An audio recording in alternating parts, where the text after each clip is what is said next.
გარემოს დაცვის მინისტრის მოადგილე დაცული ტერიტორიების სააგენტოს თავმჯდომარესთან და გაეროს განვითარების პროგრამის წარმომადგენელთან ერთად დედოფლისწყაროში კოლხური ხოხბის აღდგენის პროექტს გაეცნო.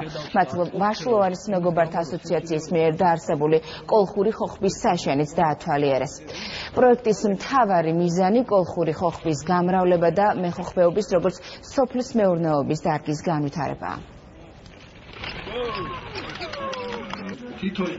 ინკუბატორები დეტის დაფინანსებით არის გარეთ და თუ ნახავთ ჩვენ გვინდა რომ ასეთი პროექტი განხორციელდეს კოლხეთის დაცულ ტერიტორიებშიც, რადგანაც როგორც მოგესწრებათ კოლხური ხოხბის სახეობა როგორც ისტორიულად ასევე ეთნოგრაფიულად ძალიან დიდ როლს ასრულებდა ჩვენი ქვეყნის ისტორიაში. დაცული ტერიტორიების სააგენტოს უკიდურესად მნიშვნელოვანი არის ბიომრავალფეროვნების დაცვა და ეს პროექტი ამ კუთხით განხორციელებული ერთ-ერთი წარმატებული პროექტია. როგორც ხედავთ, აქ ხდება ხოხბის მოშენება და ის, რაც არა გვაქვს ჩვენ ქვეყნის სხვა ტერიტორიებზე, მოხდება აქედან გაშვება.